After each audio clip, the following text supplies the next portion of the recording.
সবুজ বনায়ন আর লাল মাটির অঞ্চল টাঙ্গাইলের ঘাটাইল। নামকরণের ইতিহাসে জানা যায়, একসময় এ অঞ্চলের ওপর দিয়ে নদীপথে নিয়মিত গুদারা নৌকা চলাচল করত। সে সময় নৌকা ঘাটে আসা যাওয়ার জন্য অনেক উঁচু আইল ব্যবহার করতে হতো। ধারণা করা হয় সেই থেকেই ঘাট ও আইলের মিলিত শব্দে ঘাটাইল নামের উৎপত্তি। ভৌগোলিক সীমারেখায় ঘাটাইলের উত্তরে মধুপুর, উত্তর পূর্বে ফুলবাড়িয়া ও ভালুকা, উত্তর পশ্চিমে গোপালপুর এবং দক্ষিণে কালিহাতী উপজেলার অবস্থান।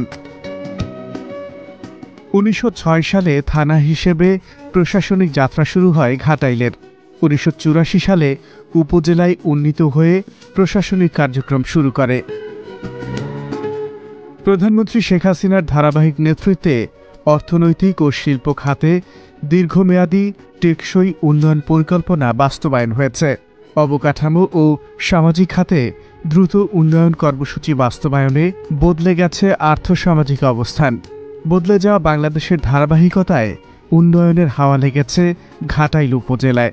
আমি প্রথমে মাননীয় প্রধানমন্ত্রী শেখ হাসিনাকে ধন্যবাদ জানাচ্ছি আমাদেরকে এই আশ্রয়ণ 2 প্রকল্পের কার্যক্রমের সাথে আমাদেরকে সংশ্লিষ্ট করার জন্য। এ পর্যন্ত ঘাটাইল উপজেলা 451টি গৃহ হস্তান্তরিত হয়েছে এবং তারই পরিপ্রেক্ষিতে আমরা এই উপজেলাকে গৃহহীন ও ভূমিহীন মুক্ত ঘোষণা করেছি। আমরা ঘাটাইল উপজেলায় চেষ্টা করছি আমাদের যে 451টি গৃহ হস্তান্তরিত হয়েছে তাদেরকে বিভিন্ন সময় বিভিন্ন বিষয় প্রশিক্ষণের মাধ্যমে আত্মনির্ভরশীল করে তোলা। কারণ আমরা জানি সাস্টেনেবল ডেভেলপমেন্ট বা টেকসই উন্নয়নে আসলে এই আত্মনির্ভরশীলতা খুব বেশি প্রয়োজন। শুধু গৃহ এবং জমি দিলেই হবে না, তাদের আত্মকর্মসংস্থানের সৃষ্টিও করতে হবে। আমরা স্থানীয়ভাবে উপজেলা প্রশাসন এই লক্ষ্যে অত্যন্ত নিরলসভাবে কাজ করে যাচ্ছি। ঘাটাইলের কুশারিয়া আশ্রয়ণ প্রকল্পে 111 ভূমিহীন পরিবারের স্থায়ী পুনর্বাসনের ব্যবস্থা করে দিয়েছে বাংলাদেশ সরকার।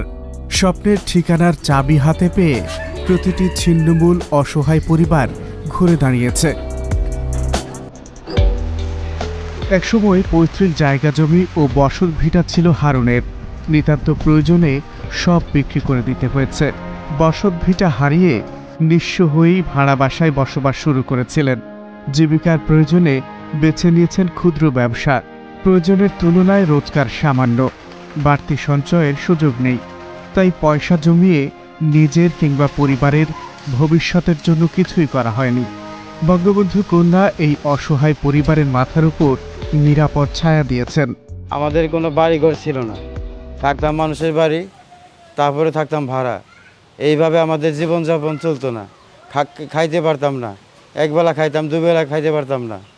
তো মাননীয় প্রধানমন্ত্রী শেখ হাসিনা জননেত্রী, উনি গরিব মানুষের জন্য যে সাহায্য সহযোগিতা, ঘর বাড়ি নির্মাণ করে দিতেছে, তাতে ভালো হইতেছে। এবং আমার কোনো মাথা গোজার ঠাঁই ছিল না এই দুনিয়ায়, সেই ঠাঁইটা হয়েছে আমার। তার জন্য তার কাছে আল্লাহর কাছে দোয়া করি, সেজন্য দীর্ঘ আয়ু পায়, সেজন্য ভালো থাকে। আমার কোনো ঠিকানা ছিল না, আমি গরিব মানুষ, আমি ছিন্নমূল মানুষ ছিলাম। এই যে আমার ঠিকানা হয়েছে সে 2 বছরে আমার ছেলেটারা স্কুলে ভর্তি করতে পারছি। বড় ছেলে ইলেকট্রিক কাজ করে, আর টুকটাকি হাঁস মুরগি আছে, এই হাঁস মুরগিগুলো পালন করি। শাক সবজি গাছ আছে, এইগুলাতে শাক সবজি আমরা তরকারি খাই, আর বাজার থেকে কিনতে হয় না। যা আগে কিনতে হইতো এখন বর্তমান কিনা লাগে না। এতে আমরা চলতে পারি, তাতে আমরা ভালো আছি, আমরা খুশি আছি, শান্তিতে আছি এই জায়গায়।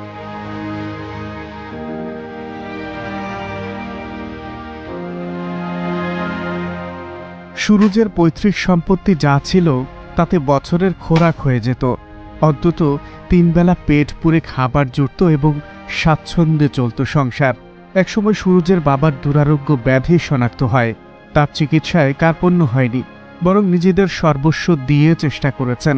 ব্যয় করেছেন জমানো অর্থ এবং সবশেষ বিক্রি করেছেন ফসলি জমিও। এক পর্যায়ে বসত ভিটাও ছেড়ে দেন বাবাকে ধরে রাখার জন্যে। বাবা কিছুটা সুস্থ হয়েছিলেন, কিন্তু পৃথিবীর নিয়মেই একসময় তাকে চলে যেতে হয়। সেই থেকে সুরুজও আশ্রয়হীন। শৈশবকাল বাবার অধীন ছিলাম, আমি তখন ভালোই ছিলাম। বাবার অধীন থাকা অবস্থায় আমি যৌবনকাল বিয়ে শাদী করি। এমতো অবস্থায় আমার একটু দুর্দিন আসা যায়, অসুস্থতা দেখা দেয়। সব মিলা আমি একটু শারীরিকভাবে ক্ষতিগ্রস্ত হয়ে যাই, ঋণগ্রস্ত হয়ে যাই, তখন আমি বাবার যে অংশটা পাই ওই অংশটা আমি বেচে দিই। বেচে দিয়ে আমি তখন আশ্রয়হীন হয়ে যাই।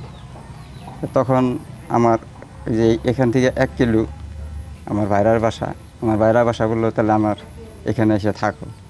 তো তার কথা মতো আমি তার আশ্রয় হইয়া থাকি।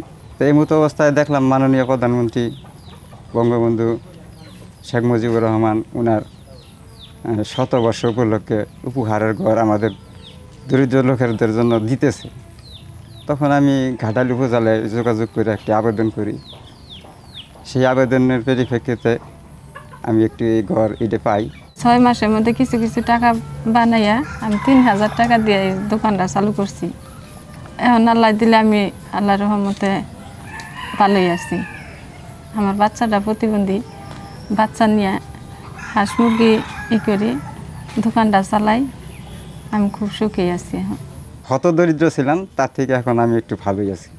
যেখানে আমার বাড়ি হয়েছে, মাননীয় প্রধানমন্ত্রী বাড়ি দিয়েছেন, ঘর দিয়েছেন, এই অভাবটা থেকে যে আমি এই জায়গায় এসেছি আমি অনেক উপকার পেয়েছি। এজন্য আমি আবারও প্রধানমন্ত্রী বা সরকারকে ধন্যবাদ জানাই।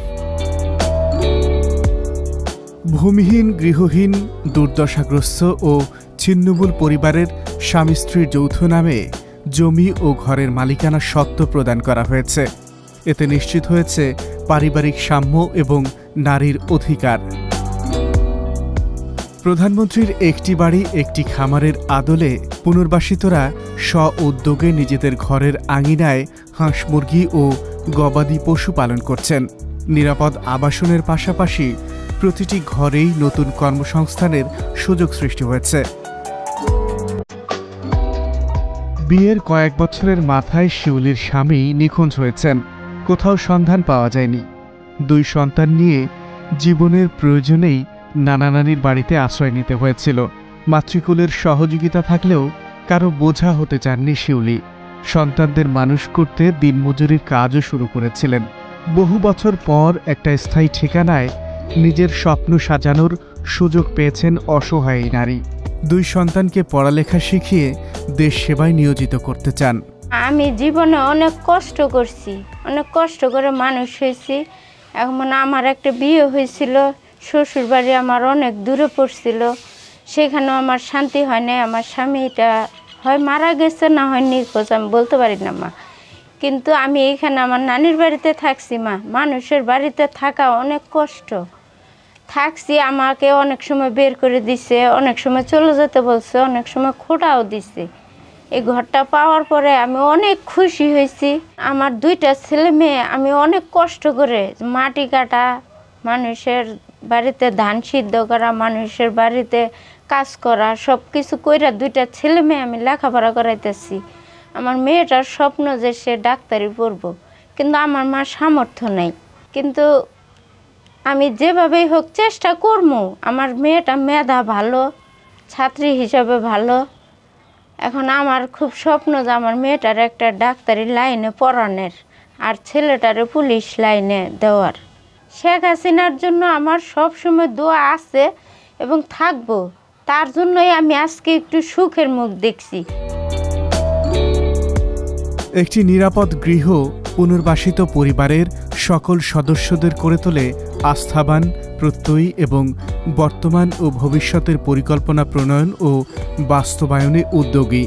আশ্রয়নে প্রতিটি ঘরের আঙিনা এখন উৎপাদন ক্ষেত্রে পরিণত হয়েছে। আলিয়ার জন্ম নিম্নবিত্ত পরিবারে।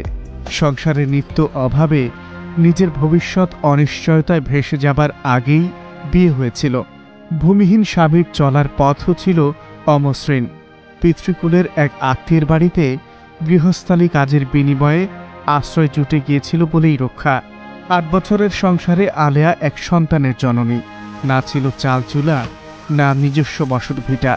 আশ্রয়নে একখণ্ড জমি এবং একটি বাড়ির দলিলই আলেয়ার আগামীর সম্পদ। চাচা শ্বশুরের জায়গায় থাকতাম, সেখানে অভাব আসিল, হাঁস মুরগি পালতে পারি নাই, গরু ছাগলও পালতে পারি নাই। এখানে আইয়া প্রধানমন্ত্রী আমাদের ঘর দিছে, এখানে আইয়া আমরা সুস্থ স্বাভাবিকভাবে জীবন কাটাচ্ছি। বছরখানেক হলো সোহাগ ও তার পরিবার আশ্রয়নের নতুন পরিবেশে নিজস্ব ঠিকানায় বসবাস শুরু করেছে। দিনমজুরির পেশা ছেড়ে একটি অটোরিকশা কিনেছেন। প্রতিদিনের উপার্জনে সংসার খরচ মিটিয়ে বাড়তি সঞ্চয় মন দিয়েছেন সোহাগ। সবকিছুই সম্ভব হয়েছে মাথার উপর নিরাপদ ছায়া আর পায়ের নিচে শক্ত মাটি পেয়ে। বঙ্গবন্ধু কন্যা শেখ হাসিনার প্রতি এই পরিবারের অসীম কৃতজ্ঞতা। আমি এই ভূমিহীন রাস্তাঘাটে ছিলাম, ভূমিহীন জায়গা থাকার পরে ভাড়া ছিলাম অনেক জায়গায়। তারপরে 1 বছরখান যাবৎ বাংলাদেশ প্রধানমন্ত্রী শেখ হাসিনার অনুদানে আমি এই জায়গায় আসছি। এই জায়গায় এসে আমাদের 2% জায়গায় একটা ঘর বাড়ি দিয়েছে। তাতে আমরা খুব সুন্দরভাবে চলাফেরা করতেছি, কৃষি উৎপাদন করতেছি। চালা দিলে আমরা খুব ভালো আছি। প্রধানমন্ত্রী অনেক ভালোই করতেছে। বাংলাদেশ শেখ হাসিনা সরকার অনেকটাই আমরা যে কষ্টগুলা করছি আগে তার চেয়ে অনেকটাই আমরা ভালোই এগিয়েছি, ভালোই করছে দেশের জন্য। তার জন্য আমরা দোয়া করি সে যেন আজীবন এইভাবে শেখ হাসিনা সরকার থাকে, এটাই আমরা চাই। আমার কেউ রইল না রে দয়াল রে, এ দুঃখিনীর দরদিয়ার কেউ রই। দৃষ্টি প্রতিবন্ধী শামীম দেওয়ানের নেশা ও পেশা গান। রেওয়াজ দিয়ে শুরু হয় শামীমের দিন। তার সাথে গলা মেলায় প্রতিবন্ধী সন্তান হৃদয়।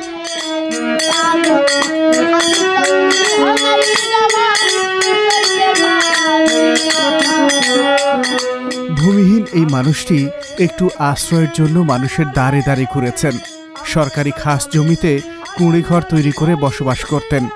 স্ত্রী আর 2 সন্তান নিয়ে এখন আশ্রয়নে প্রধানমন্ত্রীর দেওয়া উপহারের ঘরে স্থায়ীভাবে বসবাস করার সুযোগ পেয়েছেন।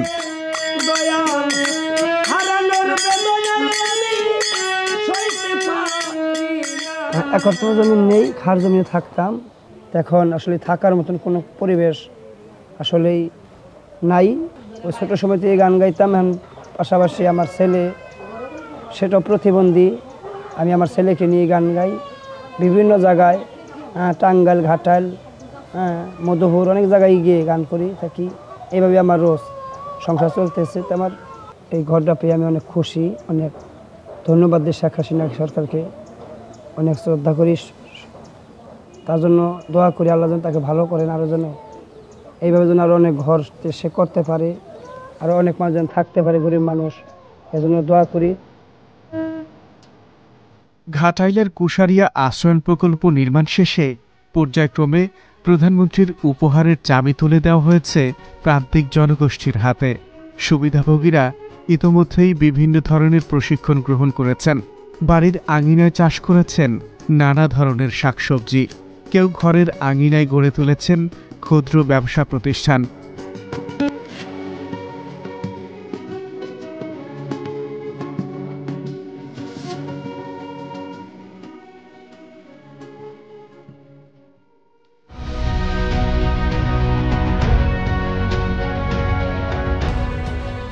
দিল ও দুয়ার বা মনের দরজা।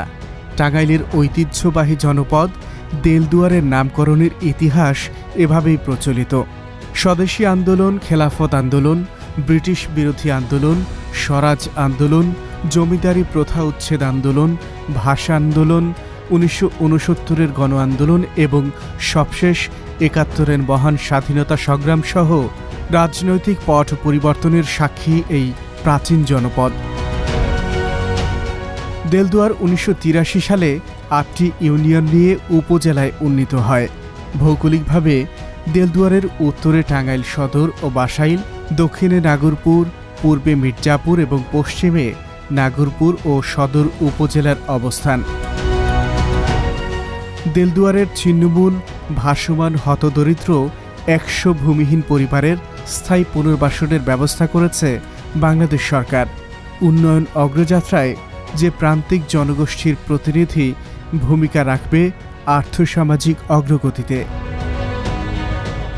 পাঁচরাইল ইউনিয়নের বড়টিয়া আশ্রয়ণ প্রকল্পে স্থায়ী ঠিকানা পেয়েছে 14 ভূমিহীন গৃহহীন পরিবার। আশ্রয়ণের সুবিধা পেয়ে বদলে গেছে মানুষের জীবনমান। বসতভিটাহীন আব্দুর রশিদ অন্যের বাড়িতে আশ্রিত থাকেন। মাঝে মধ্যে বিনা নোটিশে ঘর ছাড়া হতে হয়েছে বহুবার। একটি স্থায়ী বাসস্থানের অভাবে আর্থিক, সামাজিক ও মানসিকভাবে দুর্বল হয়ে পড়েছিলেন রশিদ। জীবনের গোধূলি বেলায় আশ্রয়নের সুবাদে শুধু নিরাপদ বাসস্থানই নয়, পেয়েছেন ভূমির অধিকার, ফিরে পেয়েছেন মানসিক শক্তি এবং এগিয়ে চলার সাহস। চলাফেরায় বা বাড়িঘর না থাকলে করে সমস্যা না, বাড়িঘর আসাল্লাম খুব কষ্ট করে জায়গায় জায়গায় থাকছি, বহুত কষ্ট পাইছি। ঘর পাওয়ার এখন আল্লাহ দিলে আমার খুব সুন্দরভাবে সংসার চলছে। আল্লাহ দিলে এখন কোনো কিছু করবারও পারম।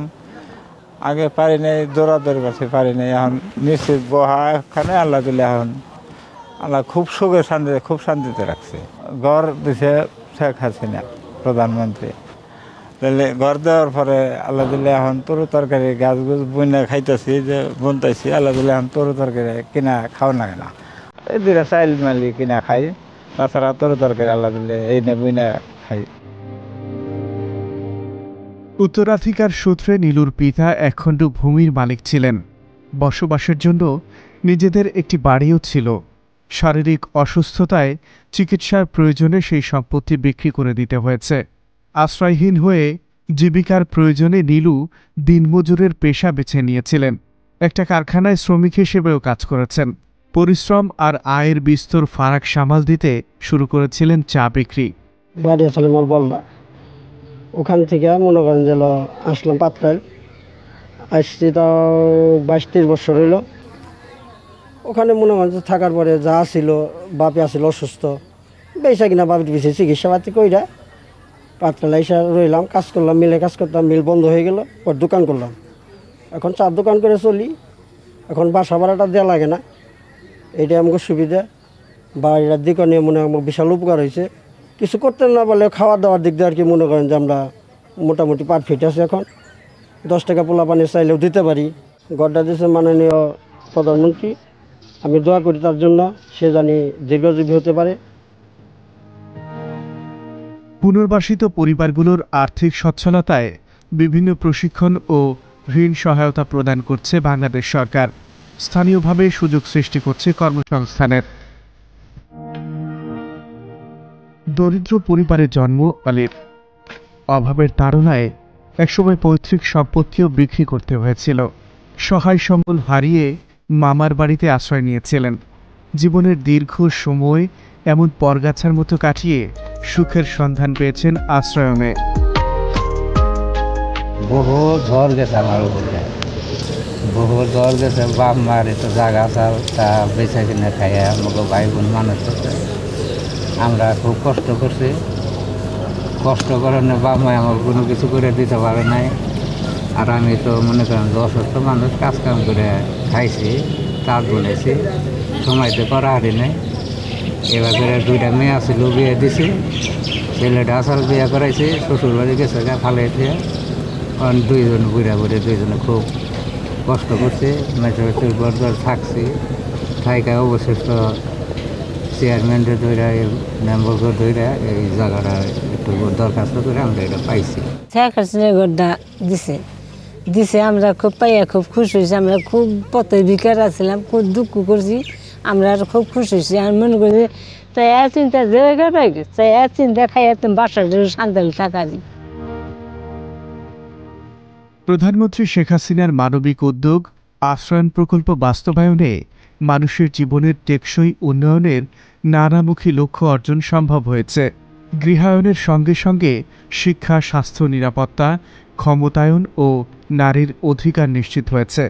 আমাদের দেলদুয়ার উপজেলায় মোট 100টি ঘর আমরা নির্মাণ করেছি এবং এই দেলদুয়ার উপজেলাটিকে আমরা ভূমিহীন গৃহহীন মুক্ত ক শ্রেণীর ঘোষণা করেছি। প্রত্যেকটি আশ্রয়ন প্রকল্পে গেলেই আমরা যে জিনিসটি লক্ষ্য করি, এখানে সবাই একটা পরিবারের মতো করে বসবাস করছে। আগে যেই সমস্ত লোকজন আপনার যে ভিক্ষাবৃত্তি করে হয়তো বা জীবিকা নির্বাহ করত অথবা অন্যের মুখাপেক্ষী হয়ে থাকতো, তারা আজকে এই মাননীয় প্রধানমন্ত্রীর কল্যাণে আজকে এই তারা 2% জমি সহ একটি পুরো ইনটেক একটি ঘর পেয়েছে এবং একই সাথে আমরা দেখতে পাই যে এখানে আশ্রয়ণ প্রকল্পে বিভিন্ন যে সরকারি দপ্তরগুলো রয়েছে, যেমন কৃষি সম্প্রসারণ অধিদপ্তর বলি আমরা, অথবা ফ্যামিলি প্ল্যানিং বলি বা শিক্ষা বলি, সব দিক থেকেই কিন্তু আসলে সবাই এই আশ্রয়ণ প্রকল্পকে ঘিরে প্রত্যেকেরই কোনো না কোনো আপনার প্রকল্প থাকে বা কোনো প্রণোদনা যদি দিতে হয়, যেমন কৃষিতে অনেক প্রণোদনা আমরা এই আশ্রয়ণ প্রকল্পে দিয়ে থাকি এবং আমরা তাদেরকে সহযোগিতা করছি। আর বাকি যেটা করছে ওনারা কিন্তু নিজেরাই করছে, নিজেরা যেমন স্বাবলম্বী হচ্ছে, তাদের বাচ্চাদেরকে একটা আদর্শ নাগরিক হিসেবে গড়ে তোলার কিছু স্বপ্ন তারা দেখতে পাচ্ছে, যেটা আগে আসলে সম্ভব ছিল না। দেশ জুড়ে উন্নয়নের মহাসড়কে অদম্য গতিতে এগিয়ে যাচ্ছে দেলদুয়ার। এ অগ্রযাত্রায় সমৃদ্ধ গ্রামীণ অর্থনীতি যেমন ভূমিকা রাখবে জাতীয় রাজস্বে, তেমনি উন্নত জীবনমানে সমৃদ্ধ হবে অবহেলিত জনগোষ্ঠী। বদলে যাওয়া বাংলাদেশের আগামীর গন্তব্য টাঙ্গাইলের গোপালপুর ও ভুঁয়াপুর উপজেলা।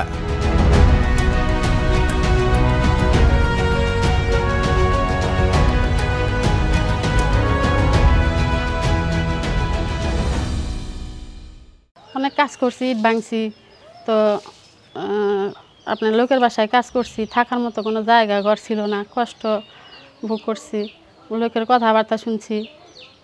তারপরেও স্বপ্ন ছিল যে একটা ঘর বাড়ি আমার হবে, কিন্তু ওরকম পরিস্থিতিও ছিল না, টাকা পয়সাও ছিল না। ছাগল গরু হাঁস মুরগি পালতেছে এই জায়গাতে পুকুর টুকুর সব জায়গায় আছে, পুকুর আছে, পুকুরে হাঁস মুরগি হাত যেতেছে, আমরা ছাগল টাগল আশেপাশে পালতেছি, খুব শান্তিতে আছি, খুব সুখে আছি এই জায়গায়।